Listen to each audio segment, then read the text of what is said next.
but that is...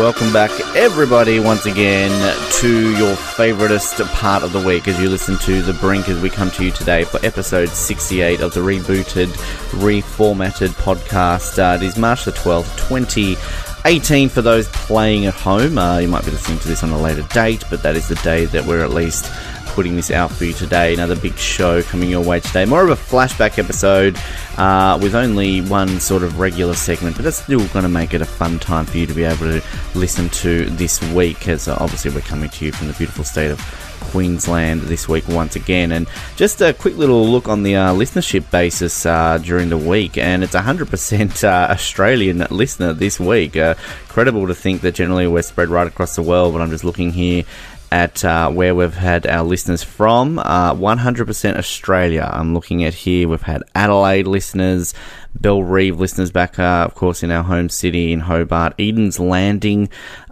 which is the majority of our listenership base actually coming from Eden's Landing in Queensland. So clearly, I think we're moving our way up there. It's actually not that far away from where I'm recording this from, so you never know how these get stretched out. But hello to everybody listening, and as always, we do appreciate anybody who wants to message us in during the week and say, hey, what's going on? This is where I'm from, this is why I'm listening, and everything else in between. And I'm sure that today you're going to be enjoying the show as well as we bring you all the regular and fun content that you know and love. Another week where we seemingly find the time to talk about everybody's favourite country that isn't Australia or the other 200 countries in the world, New Zealand. It is Nick Chester. Hello, Nick. Welcome back to another episode of The Brink. Yeah, I thought you were going to put New Zealand number 2 there for a minute, which was a bit of a surprise. I'm not drunk. I mean, maybe one time. I mean, there's really not a lot happening. You got a cyclone coming to New Zealand this week again. You just can't get enough of these, can you? Well, the latest news is it's not even a cyclone anymore. It's been downgraded to like a tropical storm or something. So it's not even that exciting. It was, but we seem to be getting these cyclones through every 5 minutes at the moment. So this is tropical cyclone Hola, Hola. Yeah. I don't know. That's like a hello, isn't it? Like cyclone Hola, like hello, New Zealand. Yeah. Holler if you hear me. And it's basically it started in Vanuatu, and it looks like it's basically going to clip the kind of east coast of the country on its way past. But it's now been downgraded to like a storm, so it's not even that exciting anymore. It's a bit boring, isn't it? We can't even get the good cyclones here anymore, which I guess is a good thing. Shouldn't be complaining. No, we want destruction. Come on, cyclones, destroy New Zealand. I'm just scrolling through some news here to find some other things. We talked about the Olympics a few weeks ago, the Paralympics. I can imagine they're even less talked about over there. I mean, I haven't really heard much talked about here in Australia about it. I hear that the esteemed Corey Peters led in Team New Zealand to the Winter Paralympics. He's a favourite of yours, I'm guessing? No, I'd be lying if I said that this was something that I knew anything about. I actually know nothing about it, to my shame. So I wish them all the best, of course, and I hope they do really well. But it's certainly not something that's been covered strongly here in New Zealand. I can officially tell you all of your athletes at the Paralympics. You have Corey Peters, your flag bearer, who won a silver medal in 2014 at the Sochi Paralympics, alongside Adam Hall and Carl Murphy. That's it. You have 3 athletes in the Winter Paralympics. A big contingent we're taking this year. But, better than nobody, I suppose. Is it Commonwealth Games? Actually, I'll just quickly interrupt myself here by saying he actually won a bronze medal already. Corey Peters. I've just Googled his name, and the first headline it comes up 23 hours ago, at least the time of recording this, Corey Peters wins bronze on the first day of the Paralympics. So New Zealand on the bronze train again in Pyeongchang. Well, I mean, that's disappointing because it's not even registering on our news channel. So that's actually really disappointing that's a thing and we're not even finding out about it. But it's just disappointing that I'm not, I don't know about it. So it's To play at home, he's a sitting downhill skier. So right. I'm assuming he's obviously wheelchair bound for some reason. I mean, I could probably do the sitting downhill, but I mean, they'd probably have to do a medical assessment on me to make sure that I'm not kind of cheating. That happened. It was the Sydney Olympics. The Spanish basketball, like the vision-impaired basketball team won the gold medal. And basically, they tested them after the Olympics and found out none of them were blind. Oh my god! They because they have to wear like blindfolds or something, and there's like a bell in the ball or something like that to kind of help them out. But they had to change all these rules and everything because they essentially found out that none of the Spanish blind basketball team were actually blind, and no wonder they won the gold medal. Oh, okay. Well, I know there was a story going on about the upcoming Commonwealth Games that one of our athletes is a transsexual and was a male, has transitioned into a female, or was it vice versa? I can't remember. But anyway, and the Australians were complaining about it. So you might want to follow up on where that story's gotten to, because I don't know what the end result of that was. Look, I haven't heard that, to be honest. We had a story earlier this year about a male to female transgender athlete who essentially tried to make it into the Australian Women's Football League, and they kind of said, well, no, your testosterone level, basically they were too male, if that's a politically, they just would have had such an unfair advantage. And there was a lot of controversy, is this the correct thing? Is this the right thing to do? So, I haven't heard about that. That'll be an interesting thing. But, I mean, the Commonwealth Games, I mean, I'm here in the Gold Coast, less than a month away now. I mean, does New Zealand, are they getting more excited? What's happening in New Zealand? Is Eliza McCartney on everything? Do I need to come over there and see her a little bit more? I mean, what's going on? I did. I saw her briefly on the news the other night. I've seen a few billboards around advertising that it's it's going to be on free-to-air TV and stuff over here. So I mean that's exciting time. I think we're a bit funny. We don't get excited about it until it's literally upon us, and then we start to get excited. So we're a bit slow off the on the offtake here. So I mean I'm sure when it all kicks off, we will be right up and watching every moment of it, and hopefully New Zealand does well. Oh, you'll win some medals. I mean, come on, it's Commonwealth Games. I mean, goodness, it's everyone wins medals at the Commonwealth Games. If you come home without a medal, it's kind of it's a different thing. I mean, anything else happening? I mean, this is again really one of these weeks where we're like, hey, there's not a whole lot to talk about. Did you watch the Oscars, Nick, or have you got something else to talk about? Yeah, I mean, I didn't watch the Oscars. I'd only seen kind of one movie that was up for the Oscars, so it seemed kind of like a pointless thing for me to get involved in. But if you're into watching people have sex with fish monsters, I suppose it was probably quite exciting. But other than that, it's probably not for me. But I have found an interesting story about somebody in Auckland who is into eating slightly weird animals. So she likes eating pukekos, which are better known to Australians as swamp hens, which I'm not sure it's a thing that you generally eat. I thought they were probably not the nicest thing. She likes to eat freshly road-killed possums. Oh. Which are, they're a pest over here. You guys like them a bit more than we do. But, so this weird woman is into eating all sorts of bizarre animals. So, next time you see a swamp hen on the side of the road, scoop it up and take it home for dinner. That sounds like one of those Southern American people who eat possum off the side of the road. And I've just Googled New Zealand possum, so they look the same as ours, like the brush-tail possum. I think they are the same thing. They just happen to over here. They just, when they were introduced, they went crazy, and now they've become a pest. And so we've got massive kind of operations in place to get rid of them because they love eating our native birds. They're their favourite thing. So they love a good kiwi or whatever.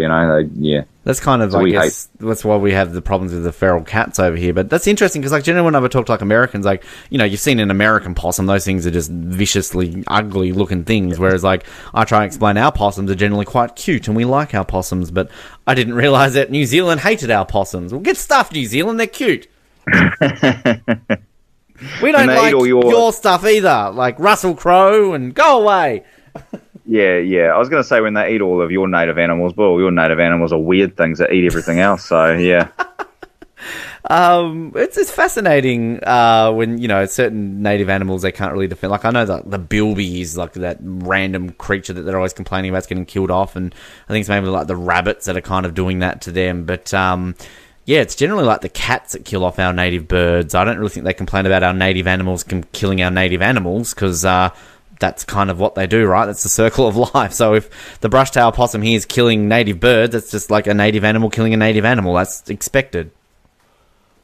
Yeah, I suppose so. Yeah, we there's lots of animals that we don't like because they're pests. We hate rabbits, of course. I think rabbits are pests everywhere, aren't they? But the old stoats and things like that, we don't like them either. So yeah, there's lots of animals we don't like. What's the beloved kiwi that you and I sort of saw on our touring? Are they still kicking around? Any news on them? I don't know. That's a weird question to ask you, but.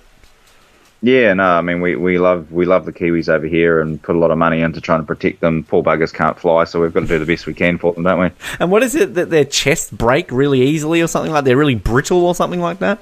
Yeah, I think it's their you kind of like breastbone is really easily breakable. So yeah, like even if a dog doesn't attack them, if they get nudged too hard in the chest, they kind of like break and die. So, but then like when we went and saw those ones at that little park, that they apparently when people go in and and go to feed them and stuff, they're like real aggressive and they like attack people's shins and stuff. So they've got to wear like these real high boots because otherwise they get their shins attacked by kiwis. So. They're kind of weird animals all around, really. Kind of sums up New Zealanders, doesn't it? Like, hard to find, don't know where they are, and when you see them, if you touch them enough, they'll break, or they'll try and attack you really aggressively. So, That's just, it's a perfect emblem for your country, I feel.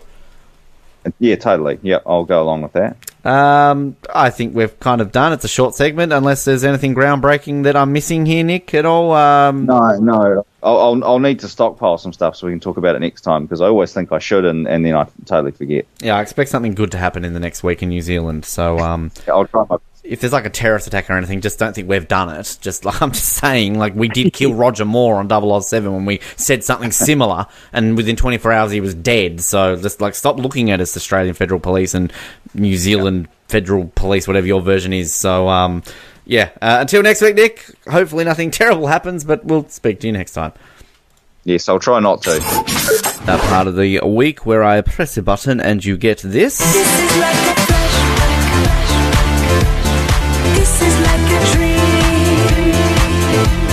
Flashing back, as I mentioned at the top of the show, a bit of a flashbacky episode today, so we're going to bring you a couple of extra ones today. We're obviously reliving the year that was 2011 with some of the moments from the best of in 2011. We're going to first of all start off with a 5-question memory as we spoke to esteemed comedian Danny Boy, of course Danny from Scotland, very popular comedian on this side of the world, as well as other parts of the world I should say, and this is the 5 questions that I put to Danny back in 2011. We're going to wrap things up quickly now with a set of 4 questions we like to always end our interviews on with our guests. These are nice, quick and easy, and probably the hardest questions you'll ever answer in your entire career, Danny. Okay. So if you're ready, let's get straight into it. Let's start off with, what is your favourite type of cheese?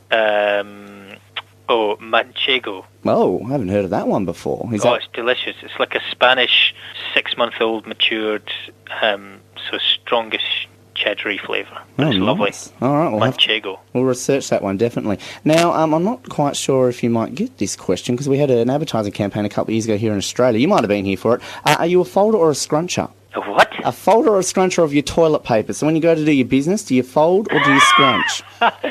Well, I certainly don't remember that advert, but it does sound very Australian. Yes. I hadn't really thought about it. I think a folder. A folder, yes. Intelligent people fold. Next time you go, you'll pay more attention to that. I hope not. I hope I don't pay more attention to it. Question number 3. Are we alone in the universe? Almost certainly not. Yes. Good to see we're on the same bandwagon. And the final question, here on The Brink, we've started a campaign a few years ago to try and bring the Olympics to Hobart. Now, we want to try and make it a little bit more of an open Olympics where different events can be held. It might not necessarily be Olympic sports at the moment. So if there is any sport currently in the world that's not an Olympic sport that could be included, what would it be and why? Frisbee. Frisbee. Gotta love Frisbee in Hobart. And do you know what? I just read in the paper that Tasmania is 5 times bigger than Qatar, and they've just got the biggest event on the planet. So there's absolutely no reason why Tasmania shouldn't get the Olympic Games. That's exactly what we're putting in our big book. And we'll have the national Frisbee on the beach. Yes, and you can represent Scotland and we'll give you a gold medal no matter what you do. Sounds good to me. I'll wear a kilt on the podium. Look, you do. We will hold you to that. Fun times, and hello to Danny, should he somehow listen to this. Also, of course, Fail or No Fail, popular segment. You love it, you know it. This is what happened in 2011 with the best bits. Fail or no fail.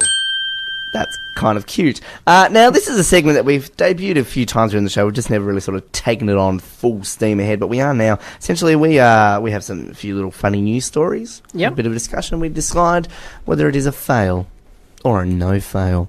And what have we got today, Ben? Well, Pete, that is $1 million question, isn't it, my friend? Well, my first one that I'm going to start off with here, I've been dying to read this one out all week. A man high on bath salts arrested in bra, panties, and accused of stabbing a goat. Now, this is in the US state of West Virginia. Peter, your thoughts? Only in America. Absolutely. I mean, what do you think? What thought waves on this? No fail. No. Because if you can get high on bath salts, that's pretty impressive in itself. That really is impressive. It is. I mean, honestly, if you can put that on your resume, then all the power to you. I'm on your bandwidth. No fail. Pete, what have you got for me? Okay, we have got Texas cops bust cockfighting ring at children's party. Oh.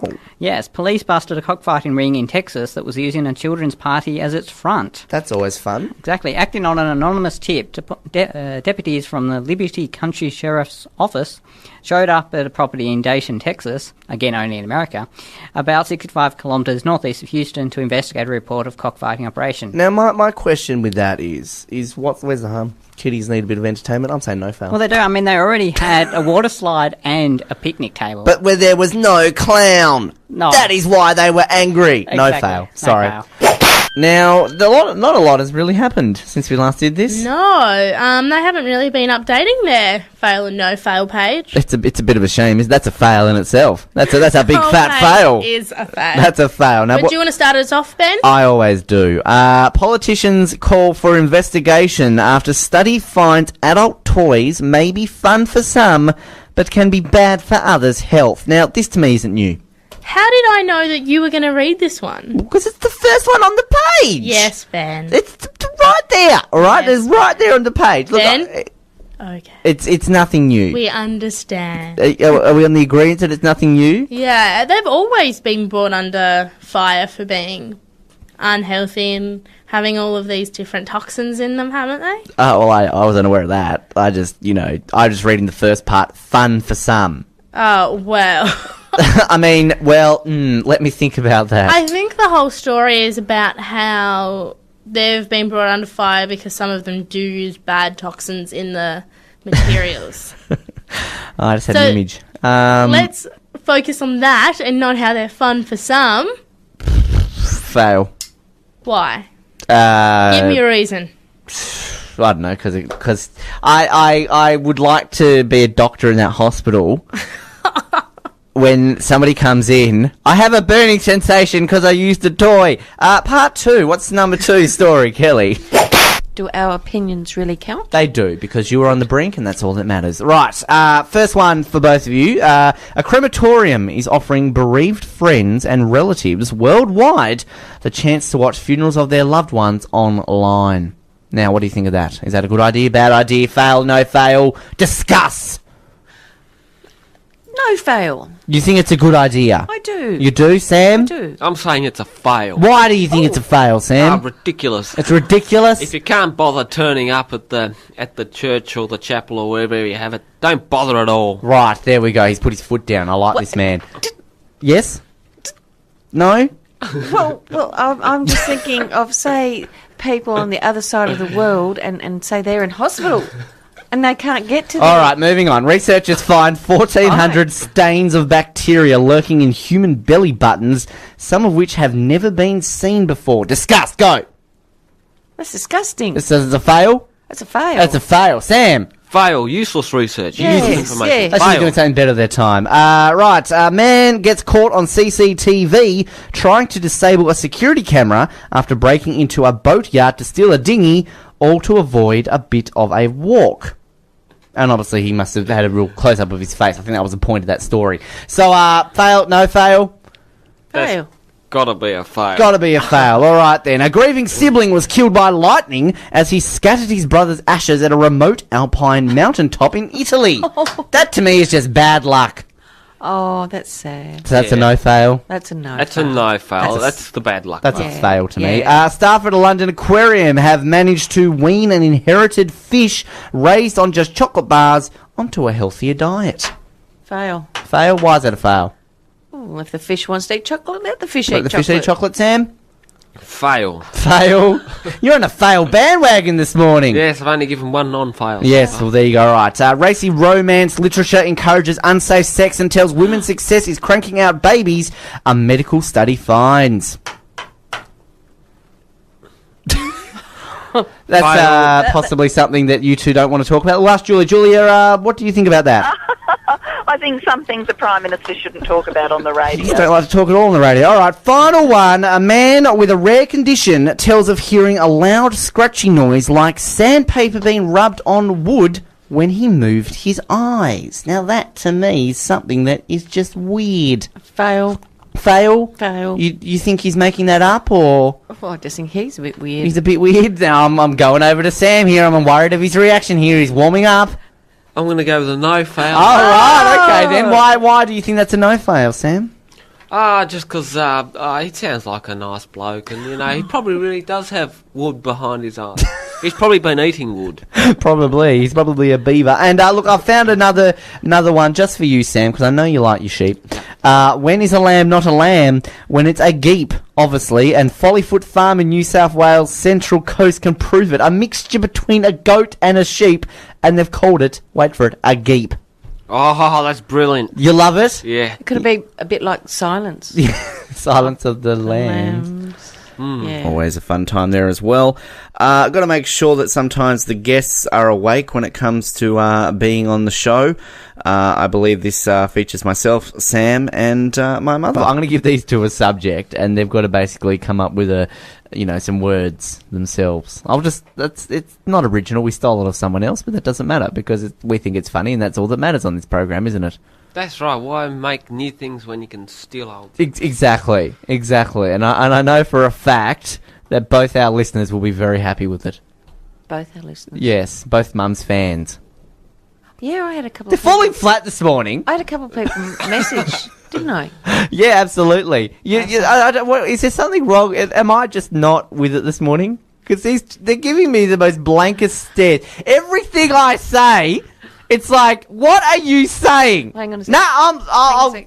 I'll leave. I'm leaving this studio because it's pathetic. All right, Hobart doesn't have to stand for this. They're waking up on a Friday morning. They want entertainment, and I'm the only one that can provide it without you two joining in. So I want you, in the count of three, before we go to this music and before we go to the news, to give me a big chime-in, happy hallelujah, and be with it this morning, all right? Are you two capable of doing that? I'm capable. You're capable. All right, on the count of three. What are we saying? I want you say whatever you want. Okay. That shows that you're with it and you're excited and you're happy. I want you to be with it and to prove that anybody can be excited at this time of the morning. Mark Webber will join you because Mark Webber is a man who isn't that excitable, but right now he will be. So on the count of three, you're going to join Mark Webber and be excited. 1, 2, 3. Hallelujah! Hallelujah!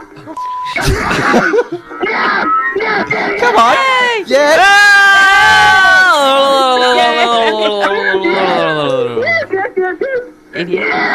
Good times there again. And we often played some songs that we would come up with on the show. Some terrible songs, of course, throughout the years. Not just Forget the Lyrics, which, of course, you will hear in this episode. But back in 2011, our esteemed co-founder and person who we love the most, I think, on this show, Joshua Shoebridge, he... was, of course, gallivanting on a little mission due to his religion. And he would send in sporadically some segments that we would play on the show, one of which included him apparently singing a song about my support for a certain AFL team.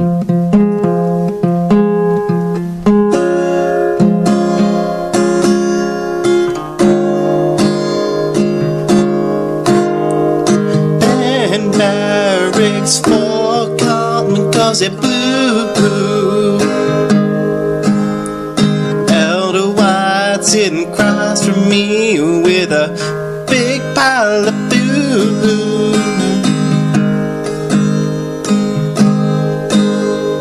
Ben also likes the Sharks because they're blue and grey. Ben, hey, how you doing?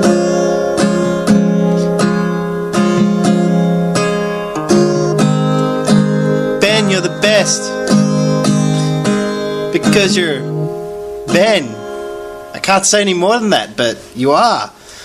And Elder White is still eating a big pile of food.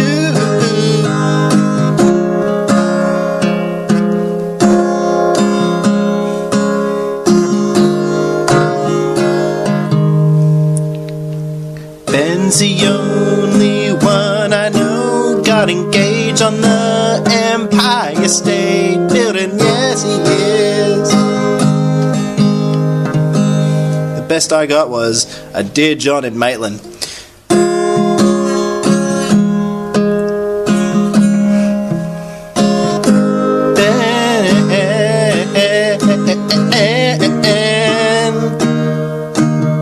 Barracks forgot me 'cause he gets to see the games in Melbourne, maybe 1 or 3. I know 2 years ago he's on TV because of it.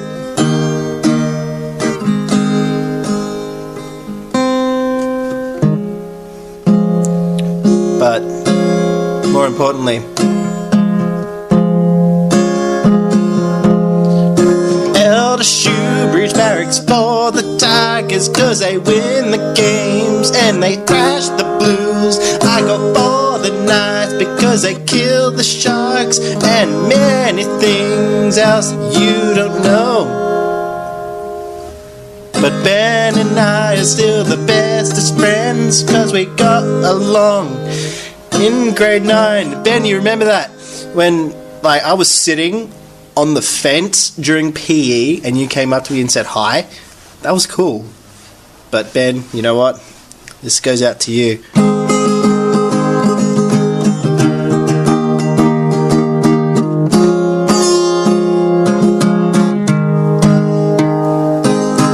Ben, can't you see you're the only one for me? You're the only person that can be the person across from me. This sounds kind of weird coming from me, but you know it's true. But in December I'm back and we're gonna be back on the air together again. The Brink will be back together again. I'm gonna be back home in December. The Brink's gonna be back in December. The real cast, the real show. People will be back like Arnie and me. Maybe Kevin Rudd too.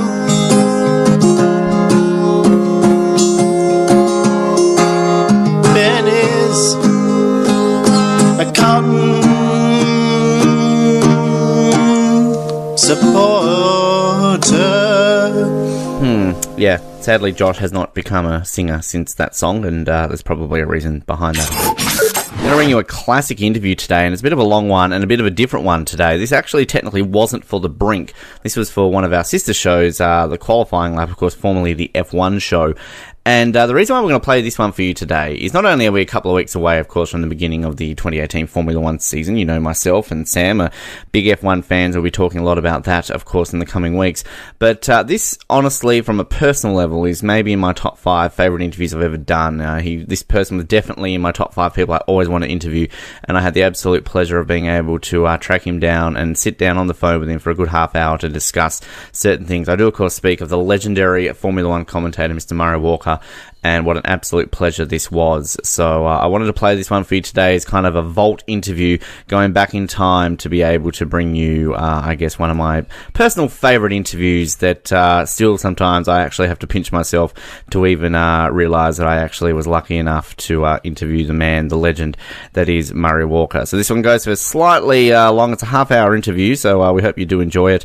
This was done back in 2013. So please sit back, relax, and listen to my chat with Murray Walker from 5 years ago. Murray Walker is one of the true legends of Formula One. He was known as the voice of motor racing for over 50 years, where he called some of the most memorable races in history, interviewed all of the legendary drivers, and gave us some of the best one-liners to have ever come from the sport. I spoke to Murray about his amazing career and just why he loves Australia so much. Murray, huge pleasure to have you here on the Qualifying Lap. Thanks, Ben. It's a pleasure to be with you. You're a long way away, but it's great to talk to you because I love Australia. Yes, I know. It's certainly a long distance away, and you do have have a bit of a love affair with us here in Australia. Certainly a place that you've visited over the years. I'm surprised you've never moved here, Murray. Well, Ben, I'm an old man now, and it's a big thing to uproot yourself, and all my interests are here, and motorsport is what it's all about in Britain, and Europe is very convenient for me to get to, so it's a bit of a pie-in-the-sky wish. I'd love to be there, but you can't do everything in life.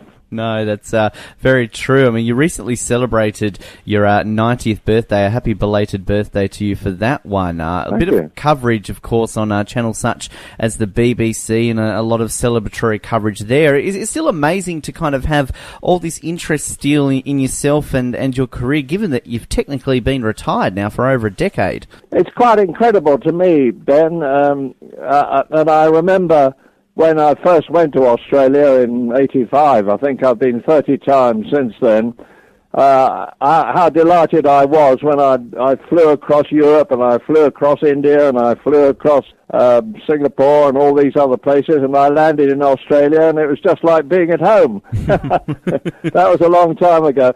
Yeah, I'm amazed that people are still interested in what I'm doing, because it's 2001 since I stopped doing any commentary on the Grand Prix, but I've been doing quite a lot of things subsequently. I write a column for a monthly magazine. I do quite a lot of stuff for the BBC, and I'm keeping my eye in on motorsport in general. Well, you've done some other stuff out here in Australia since you retired from Formula One. You came out and did the 2006 Australian Grand Prix, of course, on Channel 10, and you've done some coverage work with the V8 supercars. I suppose it's a case of having any excuse really to come out here to Australia to enjoy us down here. Well, I would love to do that. I've done a cruise all the way round, landed in, I flew to Darwin and then went all the way round and back to Singapore, and we called in at the Gold Coast, obviously, Brisbane, Sydney, Melbourne, Adelaide, Perth, and I've been lucky enough to spend time in all your major cities except Canberra.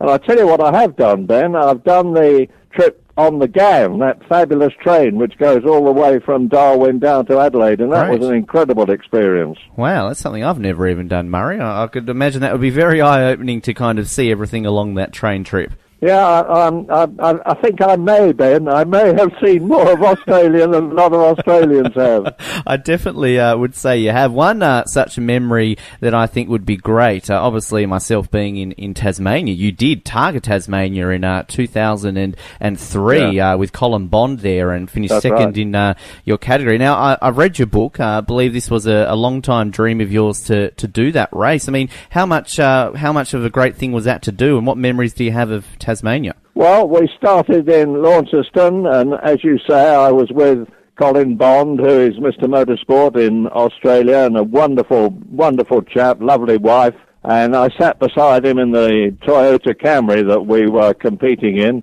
and we did virtually the whole of Australia, whole of Tasmania, pardon me, except I think the southwest corner is a bit difficult for some reason, Ben. There's no forest or something very thick forest, yes indeed. Yeah, well, we didn't do that bit, but we ended up in Hobart, so I saw an awful lot of it, and what an absolutely fabulous island it is. Yeah, it's quite fond of it myself, obviously, Murray. It's a great event, obviously, that we have here with that, and it's great when we get figures such as yourself to come out here. I remember the late Barry Sheen also used to come down and compete here. I had the pleasure of meeting him when I was quite younger, and it's a bit of a festival here in Tasmania. We do love our motorsport. Yeah, no, it's a great event. I'd love to see it again some of the time, and of course, Mark Webber does a lot down there. I don't know if he's still doing it after the time when he hit a car and broke his leg very badly, but he has this big cycle thing, doesn't he? Yeah, he certainly does. The Mark Webber Challenge, it's actually in about a month or so, I believe. Yeah, it's great that he brings that down here and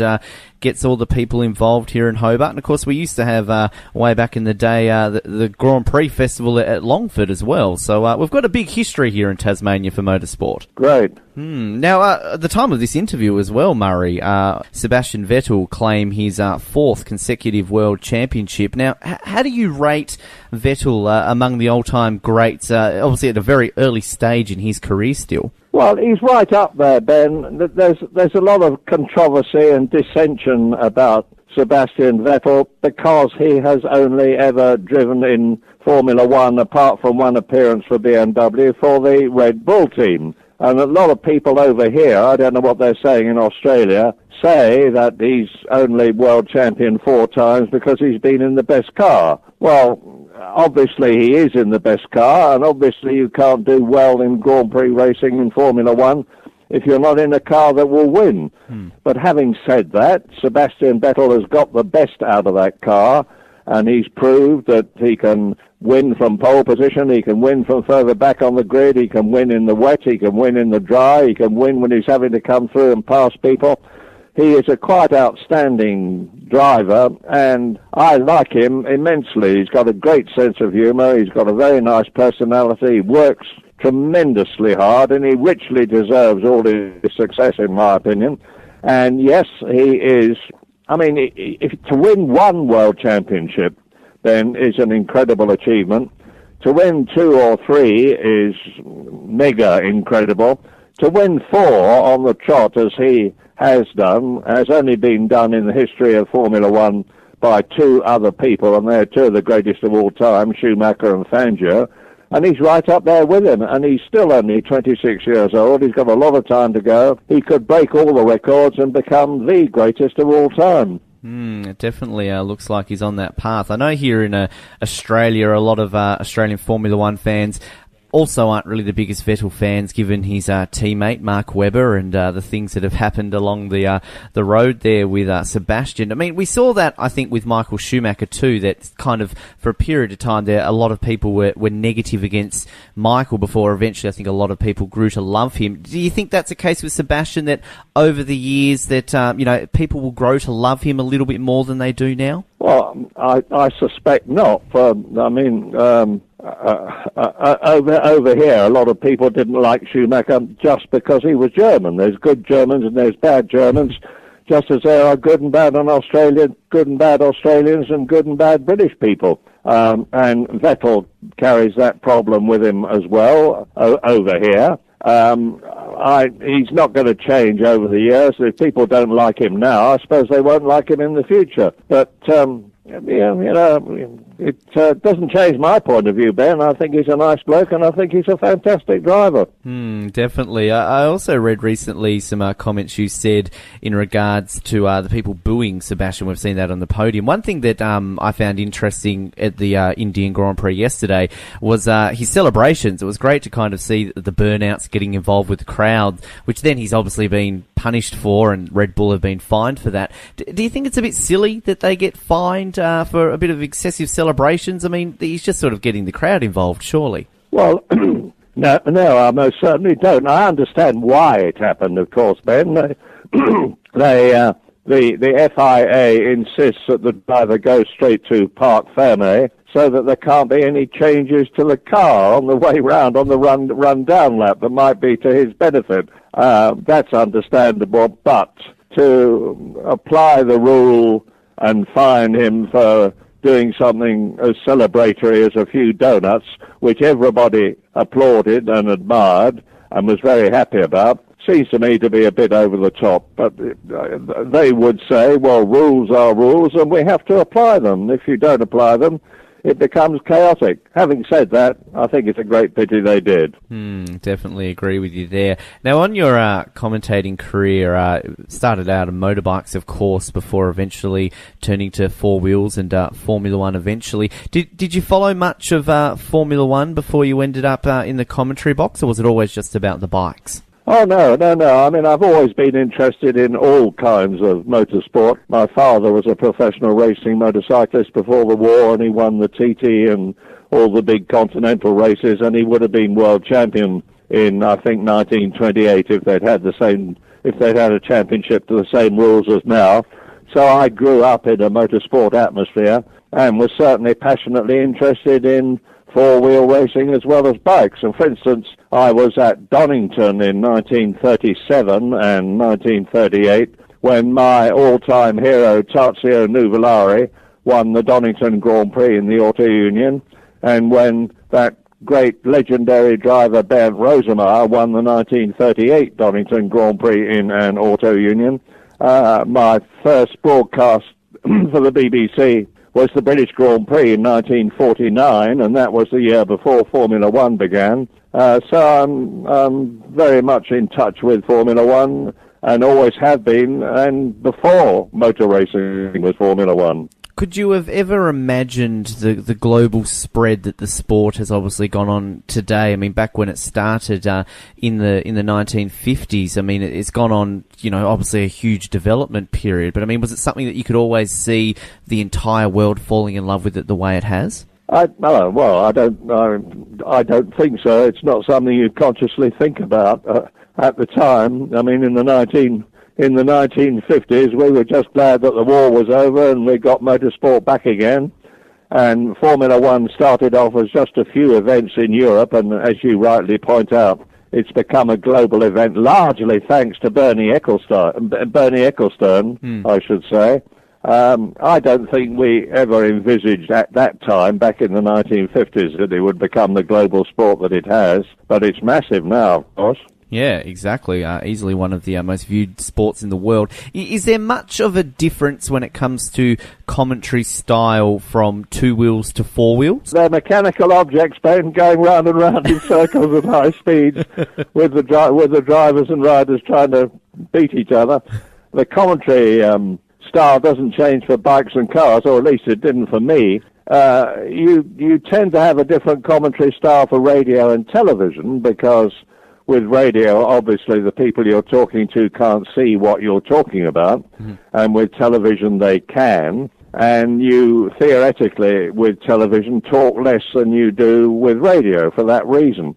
But I was always so passionate, and I'd always got the adrenaline pouring out of me by the bucketful, and I was so enthusiastic that I'm afraid I hardly ever drew breath, irrespective of whether I was talking on the radio or on television. With the sport during the 1970s and early 80s, when you commentating it more full-time, obviously saw a big transition in safety measures along the way to help prevent a lot of serious injuries and fatalities that occurred pretty much all the time in the sport. As a commentator, how hard was it for you to have to talk through an accident in an era when most of the time a serious accident would usually result in something quite tragic? Well, obviously very, very difficult indeed. I've had the misfortune to have been commentating on races live when 4 people were killed on separate occasions, the worst of which was Ayrton Senna, of course, when he was killed at the San Marino Grand Prix. And I had seen 3 other drivers crash at the same corner on previous years, different years. Gerhard Berger had crashed in the Ferrari, and he was not only unconscious in the car, but it was on fire. And I had seen Michele Alboreto and I had seen Nelson Piquet all crash at the same place and get away with it with minimal injuries. I managed to get Gerhard Berger out of the car before he was hurt. So when Senna crashed, my immediate reaction was, gosh, that's a big one. But then I quickly realized that it was far worse than that. But the problem, Ben, was that you have a television picture in front of you. You are in the commentary box. Nobody is giving you any information because they probably haven't got any, so you certainly haven't. And you cannot, on the one hand, say, oh my God, this is terrible, I fear it's terminal, for obvious reasons. Nor, on the other hand, can you say, don't worry, folks, I've seen 3 other people crash here in identical circumstances, and they were all perfectly all right. I'm sure he will be. And you have to somehow walk the invisible line between those 2 extremes. And in my case, I was getting some pretty unpleasant pictures pumped into my monitor from Italian television, but we were fortunate with the BBC in that for the first time ever we had our own camera unit there, and we were able to cut away and show pit lane stuff. But the answer to your question, and I've been very long-winded about it, I know, is that it is extremely difficult, but that's where experience and knowledge hopefully carry you through. What about the aftermath of the whole Senna incident? And we've seen footage, I believe it's on YouTube, of where you were crossed live to on the news on BBC to sort of talk a little bit more about it. Is that a very difficult period kind of after the race and then having to talk more about it on the news that night? And is it just a case of you want to go back to the hotel and just kind of forget it all happened? Well, it is difficult, Ben, but to be pragmatic about it, it's no more difficult than someone having to talk about the death of some other personality that's been involved in a fatality for nothing to do with motorsport. Having to talk about someone as famous and as much liked as Senna was in the past, when it's happened just an hour or so before, is not easy, but that's what you're there for. That's your job. Yeah, and I mean, technology advancements over the years since the Senna accident and the safety involved in the sport increased a great deal over the years. I mean, what are some of the biggest technological advances in Formula One that you have enjoyed over the years, and what to you is the single biggest technological advance? If people say to me, what has changed most in Formula One since you started talking about it when it began in 1950, I always say safety, thanks to three people in particular, Bernie Ecclestone, Max Mosley, and Professor Sid Watkins, who transformed the whole situation. And when I began in the 1950s, Formula One cars were lethal instruments. There were no protection for the drivers at all. The drivers wore linen trousers, T-shirts, a linen helmet. They didn't have a crash helmet. They didn't have safety belts. The cars didn't have any crash protection built into them. They had petrol tanks all around them and behind them. There were no runoff areas. The medical facilities were minimal. In many cases, there weren't crash barriers, and the crowd was lining the roads. So it was incredibly dangerous. And it was par for the course for 4 or 5 and sometimes more people to be killed every season. And the attitude in those days was, the throttle works both ways, and if you can't take the heat, keep out of the kitchen. Because the attitudes to death in those days, just so soon after the war, were very different to what they are now. But as a result of all these major moves, it's infinitely safer now. The cars have carbon fiber tubs. The drivers have safety belts. They have 3-layer protection overalls against fire. They have crash helmets. They have runoff areas. They have marvelous medical facilities. There's always a helicopter standing by to take them if there are problems. And when you think back over the recent past, Robert Kubic's crash in the BMW, Felipe Massa getting the spring from Ruben Barrichello's Brawn in his face at about 160 miles an hour, and they've lived to tell the tale with no real damage subsequently. It is quite incredible, and thank heavens, motorsport is infinitely safer now. It will never be completely safe, and there are those who think it never should be completely safe because the element of danger should always exist. But it is so much safer now that it's hardly recognizable. Do you think with the amount of safety that is involved in the sport now that it makes drivers take more or less risks? I think they undoubtedly, there's not a shadow of doubt about it in my mind, that they take more risks because they know they can get away with them, or they know they're almost certain to get away with them. I mean, I have talked many times to Sterling Moss about this, and he said in his day and in Jackie Stewart's day, you would never dream of taking the liberties and banging wheels that they do nowadays, because you would know that at best it would be result in a serious injury, and at worst it would be terminal.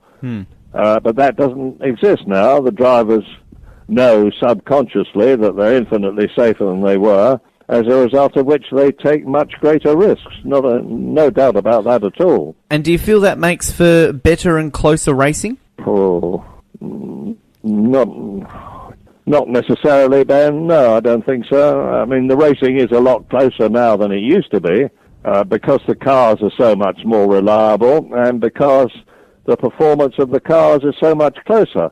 I mean, if you think about it, the difference now between the pole position time of somebody in a Grand Prix, typically Sebastian Vettel, and the chap who's last on the grid, perhaps Max Chilton in the Marussia, is about 4 seconds. And that's 4 seconds over a roughly 2.5-mile lap, which takes roughly 1.5 minutes to do.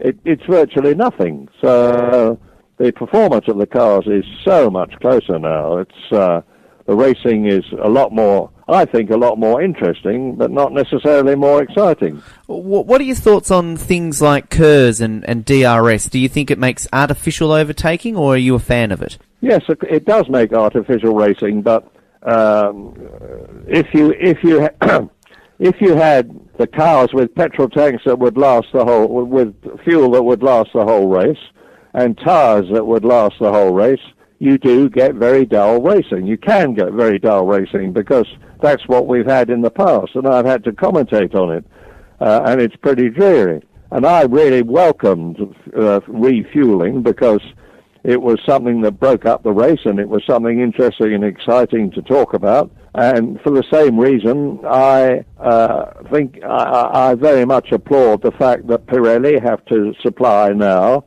tyres with 2 different characteristics, and that the cars have to make a tyre stop at least once during the race. It spices it up. Yes, it's artificial, but if you had it absolutely natural, as I've said, there is always a danger that it's going to be a lot less interesting.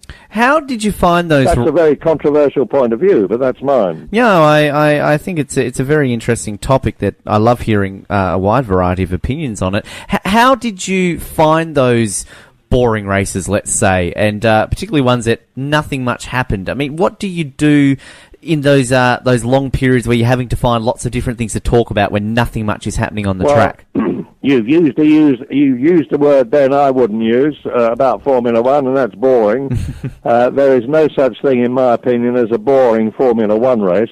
There are processional ones, yes, but there is always something interesting and usually something exciting to talk about if you know where to look.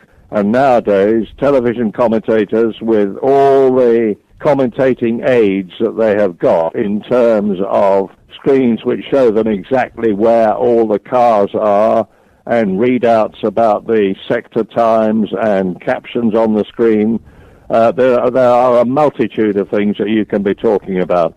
And you can always, the producers are very much onto this now, and there have been races in the recent past where you saw very little of Vettel because he was out in front all the time.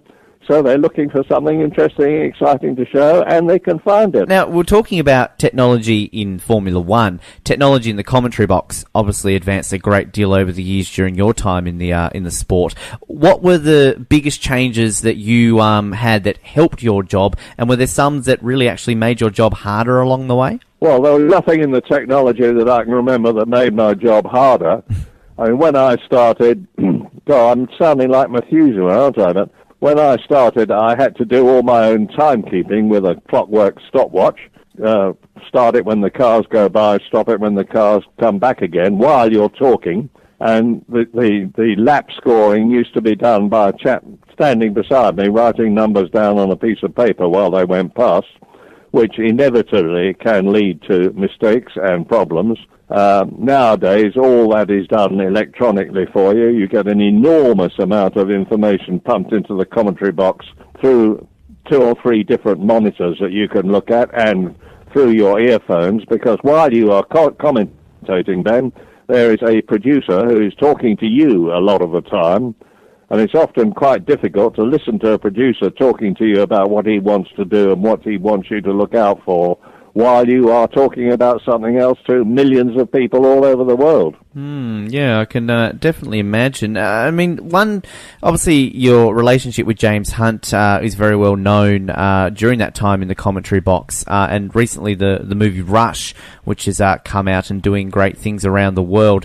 Have you managed to see it yet, Murray? Has it brought back a lot of memories? I'm about the only person in Britain who hasn't seen it, I think, Ben. All the people I know who've seen it in motorsport have been enormously impressed with it. An awful lot of films like that take liberties with factuality, but Rush doesn't. Ron Howard, who was the producer, went to an enormous amount of trouble to make sure that all the racing stuff was as accurate as it could be. They've taken a liberty with the fact that in the film, Niki Lauda and James Hunt are enemies, didn't like each other. In fact, they were great personal friends and liked each other very much, to the extent of, at one point in their lives, sharing an apartment together. But Ron Howard has gone on record as saying, look, this film about Formula One has got to appeal to a couple of elderly women, old-age pensioners sitting in a cinema in the rain in Des Moines, Iowa.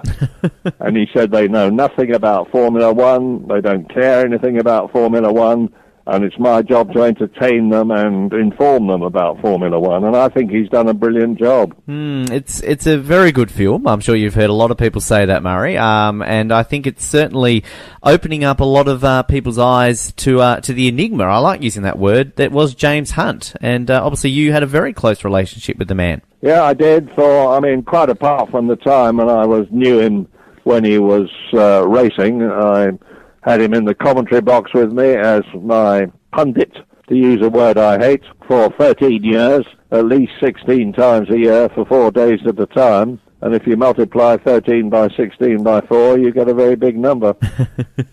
Indeed. Well, actually, one of our listeners sent in a question sort of related to James Hunt and co-commentators. Mitchell Betts wanted to know, does it make things easier or harder having a co-commentator in the box, and particularly an ex-driver in James and also later on Martin Brundle? Well, when I was told that I was going to have James Hunt in the box with me, I was not at all happy, because I had been doing it myself for 2 years, and my belief at the time, quite incorrectly as it happens, was that this was the thin end of the wedge and I was going to be kicked out next year and James Hunt was going to be taking my job over. So I wasn't too pleased about it. But as time went on, I realised that it made an awful lot of sense to have two people, particularly if one of them has been there and done that, as James Hunt and Martin Brundle, for instance, have both done, because you have one commentator then whose job it is to tell the story of the race, and you've got another expert whose job it is to tell you the nuances of what is going on that is technical or tactical, that someone who hasn't done it, like me, wouldn't necessarily know. And if you can work together, and actually James and I did work together very well, and Martin Brundle and I worked together extremely well because we got on very well with each other and we had our respective strengths and weaknesses, that is an ideal situation. It's much better than having just one person droning on all the time. What did you think, well, how did you think Martin went as sort of the lead commentator when he was with DC during the BBC period? Well, I mean, this is not just me saying it. Martin has said that he, in his opinion, wasn't as good a commentator as he is a pundit and presenter, and I wouldn't argue with that. Having said that it by no means suggests from me that I thought that Martin was inadequate. I thought he did a very good job indeed. Definitely. And with the state of Formula One coverage at the moment, we're seeing a lot of pay-per-view services out there. Sky Sports F1, obviously in the UK, is a very big channel and very popular. Do you like the way that this is sort of heading, with people paying to watch the sport, or would you prefer to remain on free-to-air? It's essential that Formula One stays on free-to-air, Ben, because Formula One depends on money and vast quantities of it. The money comes from sponsors, and sponsors want exposure on the box, and you get, certainly in this country, you get the majority of your exposure by being on a free-to-channel provider. That's the BBC or ITV. Sky TV cover Formula One absolutely brilliantly. They do a magnificent job. But their audience is minuscule compared with the BBC's, and for that reason, so that as many people as possible can see what is a great sport I feel that it's absolutely essential that it should always stay free to air. Definitely agree with you there. Speaking about the global spread of the sport and the travel that obviously gets involved with that, how hard did you find it to adapt to those long periods away from home, say the wife and everything along those lines? And did you ever get used to it over the years? Very, very hard indeed. And I do not have children, Ben, so it must have been a lot easier for me. But nowadays, the Formula One season starts in March and ends in November, and there are more long-haul races than short-haul races, and the majority of the teams come from Europe, so they're involved with an enormous amount of extremely stressful travelling with all the jet lag and time changes that are involved, and it's very, very demanding physically and mentally. And then they've got on top of that enormously stressful and demanding jobs. So the burnout can be considerable. I don't know what the answer to it is, because Bernie Ecclestone is set on having as many long-haul races as he can, because he wants to make it a worldwide sport. For instance, he's going to Russia next year, and thank heavens it is now in America, and there are other countries that are forming up who want it. And it's quite probable that teams in future will have to have two sets of personnel so that they can rotate all the events and keep the travel stress down to the absolute minimum. Definitely going around the world there a great more deal. Just a couple more and we'll wrap it up here, Murray. Now, Murrayisms, obviously very much known around the world. We've all got our favourite Murrayisms. Do you have a favourite Murrayism at all, Murray? And do you have a Murrayism that you just want to forget? The car in front is absolutely unique, except for the one behind it, which is identical. And there's nothing wrong with the car except it's on fire. They're classics, and we've played a few of them across the years on the show. Another listed question, actually, that we got to Michelle Teminello on Twitter wants to know, do you miss having Adelaide on the F1 calendar, and would you love to see it back instead of Melbourne? Oh dear, well I'm stirring up a hornet's nest if I start talking about that.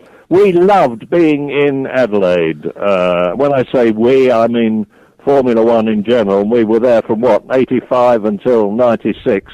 And I think Adelaide is a beautiful city with lovely people and an excellent circuit, magnificent spirit of enthusiasm supporting the race, and the organisation and administration were always immaculate, laid back and friendly. We loved going to Adelaide. I'm sure people like going to Melbourne just as much. The Albert Park circuit is terrific. There is the same sort of spirit there. If I was driven to the wall, Ben, and I'm not going to be able to get to Australia this year, maybe it's just as well. But if I was driven to the wall, I would say I would marginally prefer to be in Adelaide. But that is no reflection on Melbourne or Melburnians or the course or the climate or anything. It's just a marginal personal preference, which I think actually would be shared by most people in Formula One. I definitely think the old historians would agree with you there. Also, Murray, too, we know you've had some health battles this year with your hip and the cancer diagnosis. Just an update. Is everything going along smoothly? How's the health at the moment? Oh, yeah, thanks very much. I fell over and broke my pelvis, and I was on crutches for 16 weeks, and that's knitted together. It's almost right now. And I was diagnosed with lymphoma, which is a kind of blood cancer. But I've managed to avoid the chemotherapy because my condition has improved so much. I've had a couple of checks since then, and it's still okay. And they say it could go on like that for the rest of my life, so I'm just keeping my fingers crossed, Ben, and hoping that that is the case. Definitely, fingers crossed, and all our well wishes on this side of the world, mate, and hopefully that all goes well there. Now, the final question I'll ask you today, it's a listener question, Leon Antic, and thanks to everybody who did send in some questions today for Murray. He says, this is a question, Murray, no doubt you get asked all the time, but who to you is the greatest Formula One driver of all time? Yeah, well, I do get asked all the time, and my answer is always the same, Ben. You can't really compare objectively drivers from one generation with drivers from another, because they were driving different cars on different circuits, to different regulations in different circumstances, and there is no common yardstick you can measure them against. Was Jackie Stewart better than Senna? Was Jim Clark better than Prost? You can argue until you're blue in the face, but you can't prove anything. All you can do is give a subjective point of view, and my subjective answer is that Juan Manuel Fangio, the great Argentinian who was world champion 5 times, and not only world champion 5 times, but was world champion for 4 different constructors. And Michael Schumacher didn't do that, and Sebastian Vettel hasn't done that, and Alain Prost didn't do that, and nor did any of the other greats. In my opinion, Fangio is the greatest of them all. But you can argue about it until you're blue in the face, and because very high up in my list is Sterling Moss, and he never won the World Championship. But that's a reflection, in my opinion, on the World Championship, and certainly not on Sterling Moss. Indeed. It certainly is one of those topics, Murray, that everybody will always debate over beers and everything else along the years, and it is certainly one that fans of F1 do like to talk about. Murray, absolute honour having you here on the program. People listening to this, of course, can read Murray's monthly column in F1 Racing every month. Murray's autobiography, of course, always available in leading bookstores. If you haven't read that in some time, I highly recommend it. It is a great read. And Murray, again, a massive pleasure having you here on the show, mate. Best of luck with everything for the future, and hope to see you here in Australia once again sometime in the future. Thank you, Ben, and God bless Australia. Time to pump this up with some Forget the Lyrics right now, and I've even spoiled it. I haven't even played the introduction, so I better do that right now. It's that time of the week to play everybody's favorite game show. It's Forget the Lyrics here on the Brink on Edge Radio. Over to the studio. Just in case you thought I was lying and was going to play something else. Yes, this is Forget the Lyrics, and are we not excited for this? I'm very excited for this. So excited for this. We're actually going to be playing 5, not 1, not 2, not 3, not 4, but 5 Forget the Lyrics for you today. And a lot of these coming from the year 2012, but I'm sure you're still going to enjoy them. Let's start off with 2012. Everyone knows that year from music when it comes to a certain song by a certain Korean one-hit wonder, at least on this side of the world. The song was Gangnam Style. It was by Psy. This is me singing along to that. Let's bring it. Still the same subject?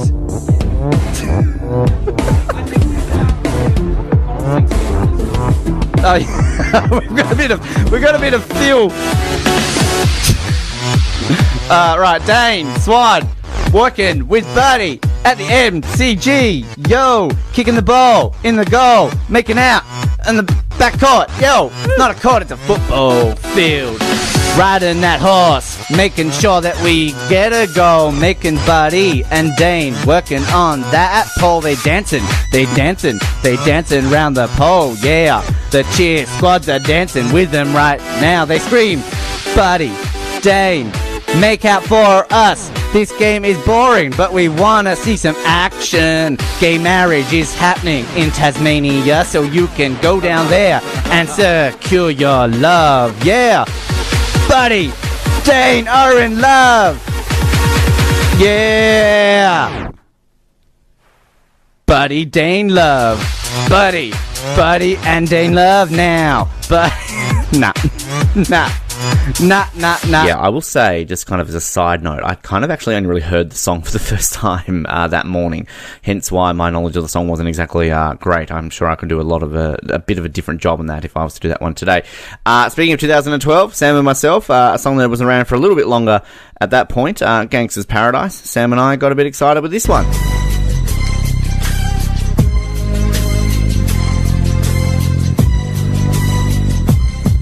As he walks out to bat, he goes on the mat, he goes up into a big cat. Ricky, you make me so picky, and I love your last name is Ponting. You made me rhyme with Ronting. Down at Bell Reeve, I went into some reeds, flashed some reeds, and Ricky, man, I've got to find some new rhyming words. There was some turds and Michael Clark went down with his dog, attended to bark. Saw Mick Malthouse running down the Gold House. When Ricky, you've got a loaf, a loaf of bread.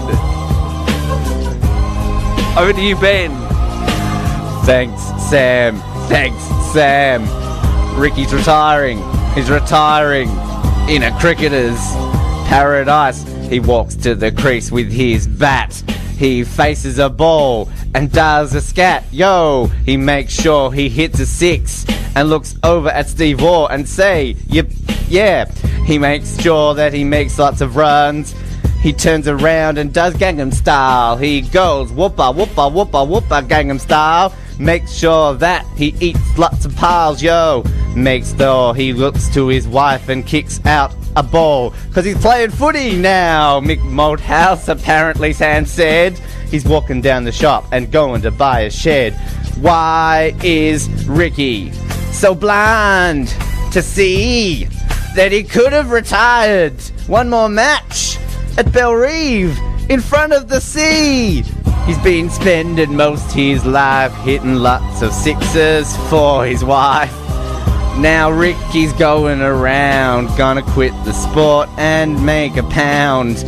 Could have gone to Britain one time to win the Ashes for Australia.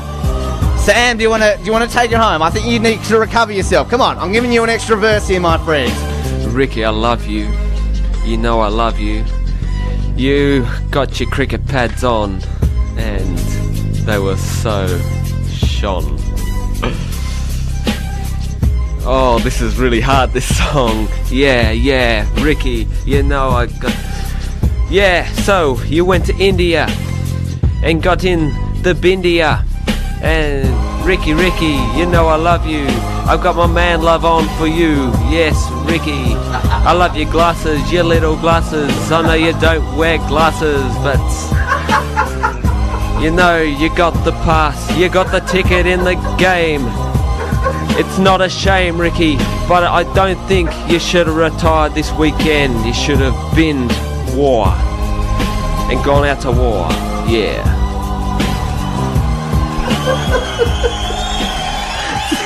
Yep, always good to have those ones. Another duet, Dakota and myself, 2014, to the Daft Punk Pharrell hit Get Lucky.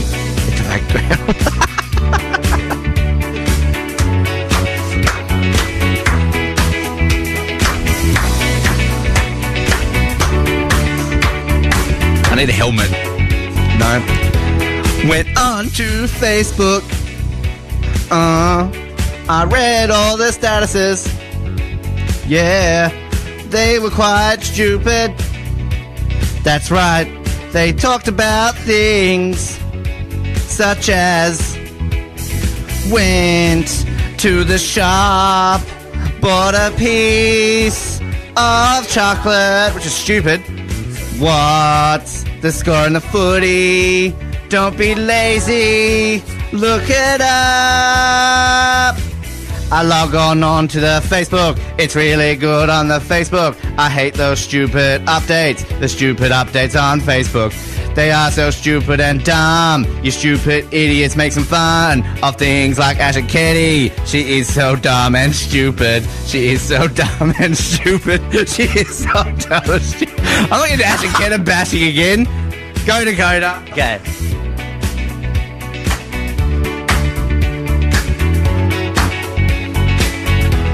I logged onto Facebook. The first thing I saw, what is the time? How about you look at the clock? No one cares that you're sick of your friends. And if you have no friends, what's the point of the status? I don't care about your stuff. No one cares you're shopping. No one cares what you had for dinner tonight. No one cares that you're watching a really stupid movie. No one cares that you're going to the hospital. No one cares what the time is. No one cares about the footy. No one cares about you because you need to get alive. Oh, that's funny. Do we keep going or? Let's stop. You want to stop? Yeah. You're over it? I am over it. I'm over Facebook statuses. That's what I'm over. Yeah, Facebook statuses. Yeah. You're getting luckier even more so as we bring you another big hit here, Josh and myself, from 2012, giving you some Ghostbusters.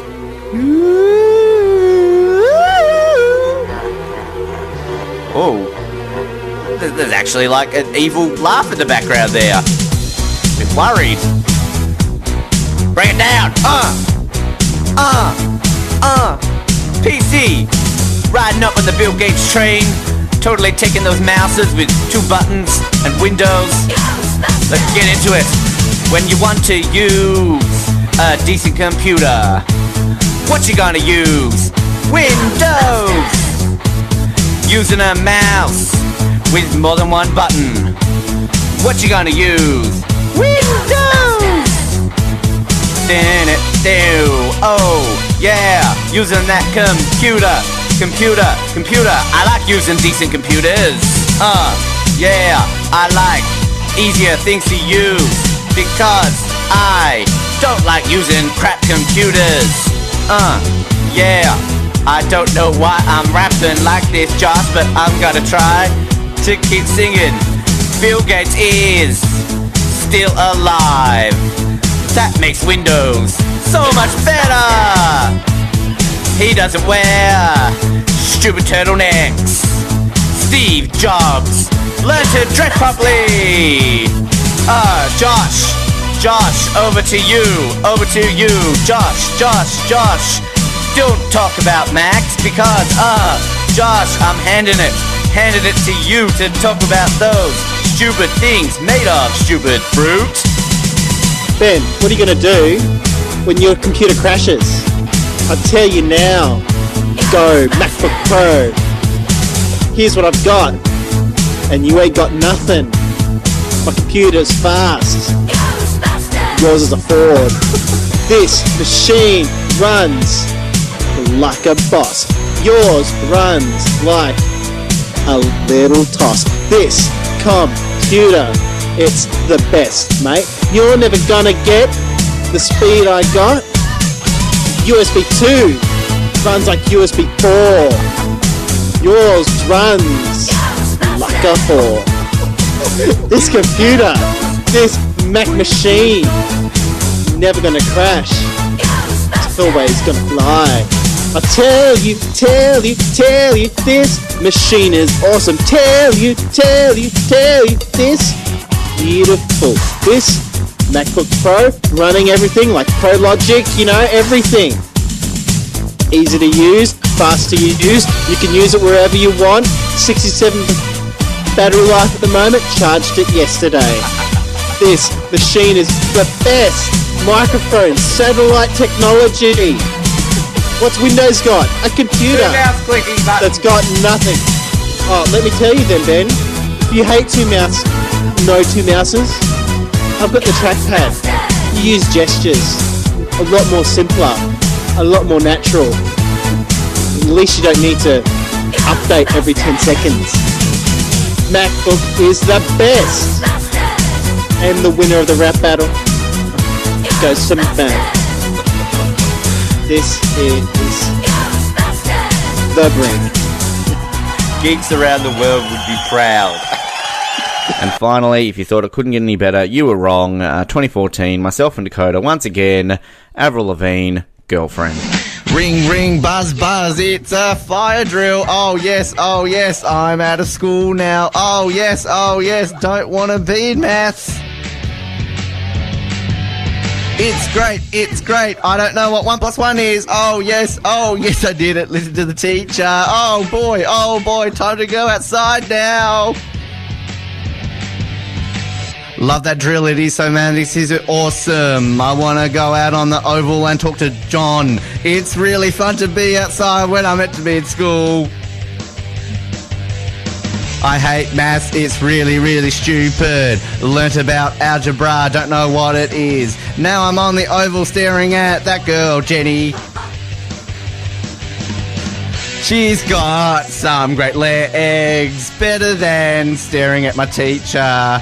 Fire drills are the best thing to happen to us because it's about ovals. Yes, drill, going outside now. Fire. Oh, crap, there really is one now. The school's burning down. Quick. Oh, no, I'm scared.